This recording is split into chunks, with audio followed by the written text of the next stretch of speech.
At my sister's engagement party, I watched her smile sweetly as she thanked every single person except me.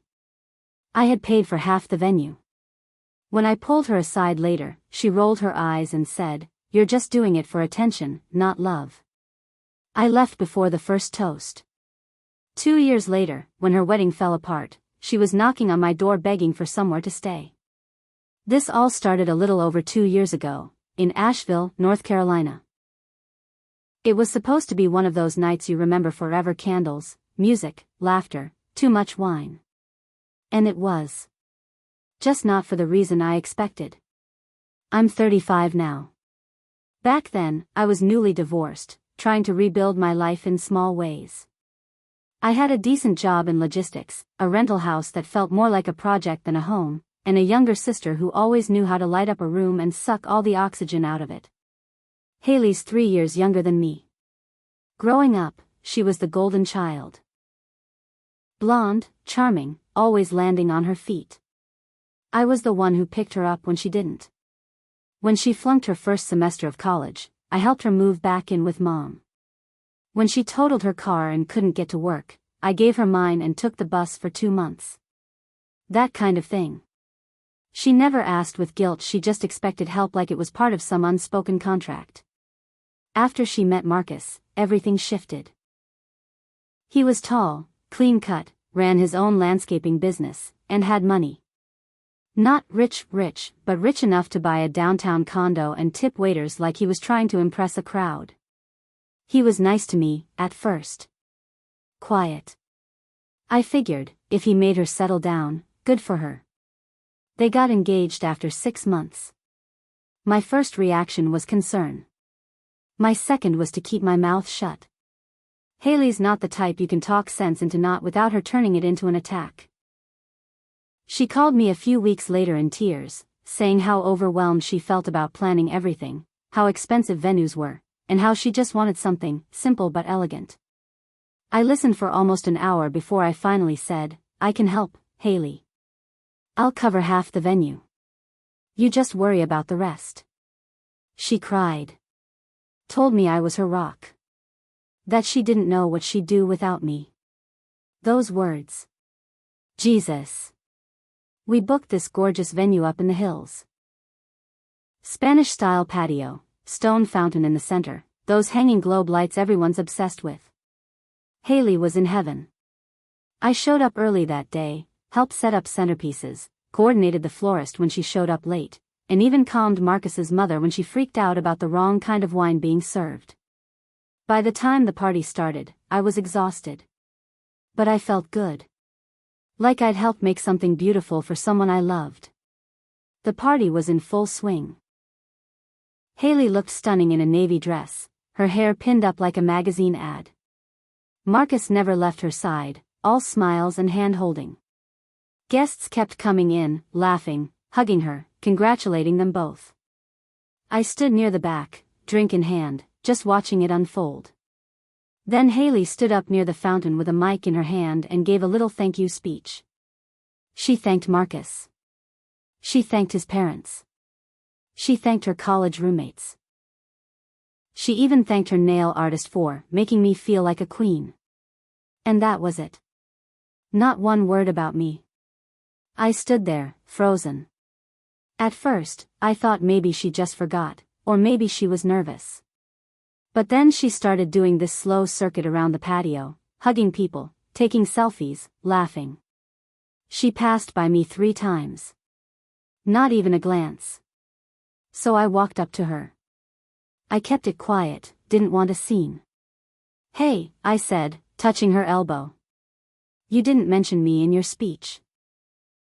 I helped pay for this." She blinked. Smiled this cold, fake little smile, then leaned in and said, "You're just doing it for attention, not love." It hit me like a slap. I actually looked around to see if anyone else heard it. But nobody was paying attention. Just more music and wine and laughter. I left before the first toast. Drove home in silence, staring at the road like it had answers. After that, I cut her off. No texts. No calls. She sent one of those cheap thank you cards with a pre-printed message and no signature. I tossed it in the trash. She moved on. I followed her wedding plans through other people, our mom, mutual friends. I didn't go to the wedding. She didn't ask me to be a bridesmaid. I doubt she even wanted me there. Marcus seemed to grow distant, from what I heard. Rumors swirled about him being unfaithful. Haley ignored it. Kept posting photos of rings, selfies and brunches and countdown to forever hashtags. Then, almost exactly 2 years after that engagement party, there was a knock at my door. It was 8:47 p.m. on a rainy Thursday. I remember the exact time because I was halfway through reheating lasagna. I opened the door and saw her, no makeup, hair drenched, mascara streaked down her face. "Please," she whispered. I just stood there, shocked. "Marcus is gone," she said. "He cheated." With her. With Madison. Madison was one of her bridesmaids. He emptied our account. He left me with nothing. I've got no place to go. I stepped aside. Let her in. She stood in my living room like a lost dog. Wet shoes leaving prints on my rug. Hands trembling. "Can I stay here?" she asked, quietly. "Just for a little while?" I nodded. But I didn't take her bag. Didn't offer the guest room. She slept on a blanket on the hardwood floor that night. And I went back to eating my lasagna. For the first few nights, Haley barely spoke. She slept in the living room like a guest who knew she'd worn out her welcome before she even arrived. I didn't ask questions. I didn't comfort her. I didn't play the role I always used to because that part of me was gone. She tried making small talk the second morning. Said something about the coffee being just like Mom used to make. I ignored it.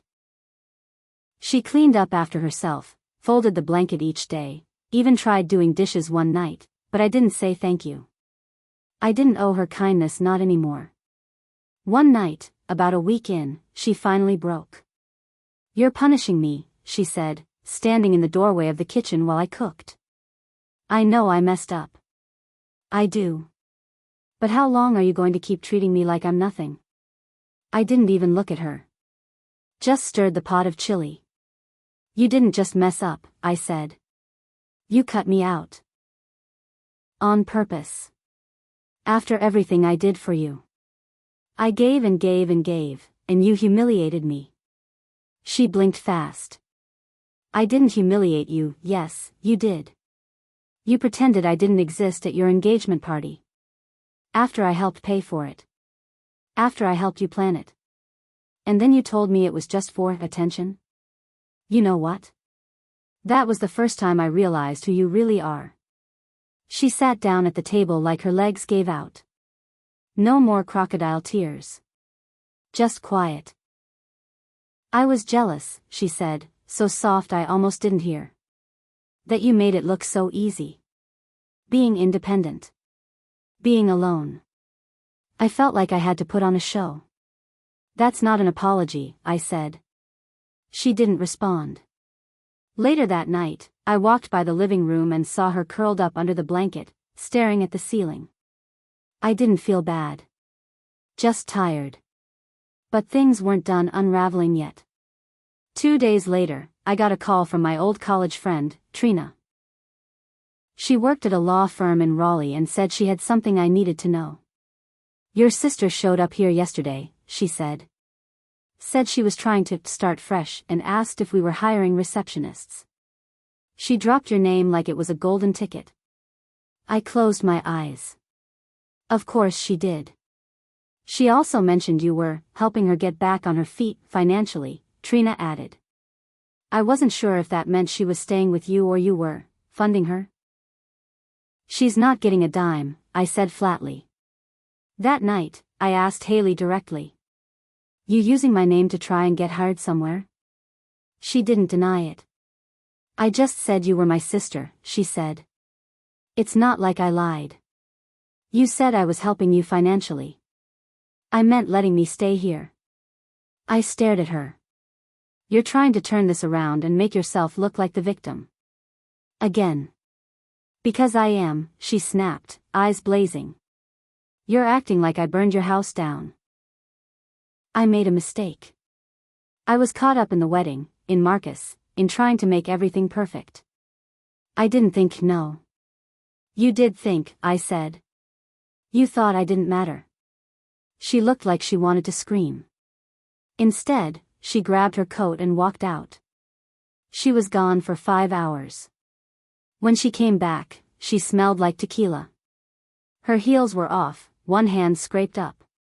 She looked like she'd been crying for hours. Where'd you go? I asked, keeping my voice flat. Bar downtown, she muttered, wobbling to the couch. Don't worry. No one was impressed by the runaway bride. You can't keep doing this, I said. You can't keep spiraling and expecting someone to catch you. She laughed bitterly. Funny. That's exactly what Marcus said before he left. I didn't say anything. Just watched as she passed out on the floor. Things stayed tense after that night. Haley started sleeping longer during the day and staying out later at night. I didn't ask where she went, but I kept noticing small things: her phone buzzing with unknown numbers, the way she'd shut down any time I brought up job hunting or moving out. Then one afternoon, I came home from work and found the door slightly open. Inside, my living room looked like it had been turned upside down. Drawers were half open. My laptop was gone. Jewelry I never wore gone. 2 credit card statements had been pulled out of the desk drawer. And Haley was nowhere to be found. For the first time in years, I felt fear rise in my chest like a storm. I tried calling her. Straight to voicemail. I sat down, clenched my fists, and waited. 2 hours later, she walked in, holding a plastic grocery bag like nothing happened. I stood up so fast the chair nearly fell. What the hell happened in here? She looked around like she was just noticing. Oh. I was trying to find a charger. Sorry. My laptop's gone. She froze. What? No. I didn't. Maybe you took it to work. Don't lie to me. My voice cracked. I'm not Marcus. I'm not one of your followers. You took it. She dropped the grocery bag. Fine. I took it. I pawned it, okay? I needed money. I stared at her, heart pounding. You pawned my laptop? That I work on? That has my financial info, my clients' addresses? I wasn't thinking straight. I swear I was gonna get it back. I started laughing. Bitter, shaky. You pawned it like it was yours. After everything, after I let you stay here, feed you, put a roof over your head, you robbed me? I didn't rob you, she said, tears welling up. Jesus, I'm trying, okay? I lost everything. Marcus destroyed my life. I had nowhere else to go. I walked past her, grabbed my phone, and called the police. She panicked. Wait, please don't. I'll get it back. I'll get it tomorrow. I held the phone up, showing her I hadn't dialed. Not yet. You have 24 hours to get it back. If you don't, I file a report. And you're out. She nodded, shaking. Okay. I'll fix it. The next day, she was gone before sunrise. Didn't come back until almost midnight. She walked in with the laptop under her arm and a deep cut on her palm. I didn't ask questions. But I didn't forgive her either. That night, I locked my bedroom door for the first time since I bought the house. A week later, I found out from our mother that Haley had called her crying, saying I was abusing her, making her sleep on the floor, and controlling her like a jailer. That was the last straw. I didn't confront her right away. I waited. I wanted to make sure she felt safe again, comfortable. And then I made my move. I let her sit in the false peace for another few days. I made her coffee in the morning like nothing was wrong. Let her use my Netflix. Didn't bring up the laptop or the pawn shop. And when she asked if she could stay just a little longer, I told her, of course. I wanted her to feel secure. Then, on a Monday evening, I came home from work and handed her an envelope. She opened it. Her face turned pale. It was a printed eviction notice. "This isn't legal," she snapped. "You can't just throw me out like trash. You're not on the lease. You're not paying rent. I gave you a deadline. It passed." She stood there, shaking, like she was about to throw something. "I'm your sister." I nodded slowly. "You were." She tried to plead again. Said she was trying to get a job, trying to fix things. But I was done listening. I'd already packed her things, what little she had. Her bag was by the door. Her clothes in a black trash bag.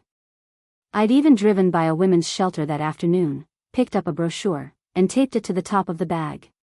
She stared at it, speechless. "You'll land on your feet," I said. "You always do."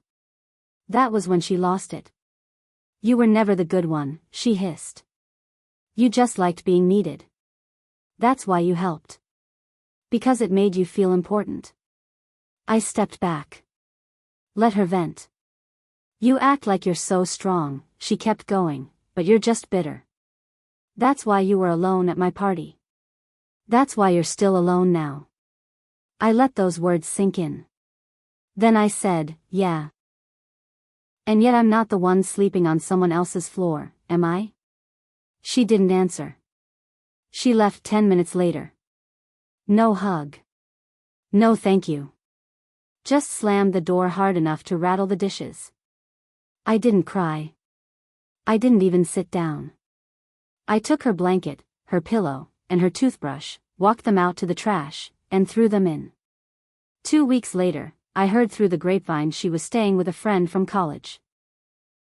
Word was, the same friend had posted a cryptic status online about users with pretty faces and empty hearts. I knew who it was about. 3 months after that, I went to a wedding my best friend from work. They had the same string lights, same jazz trio, same mountain view Haley had wanted so badly.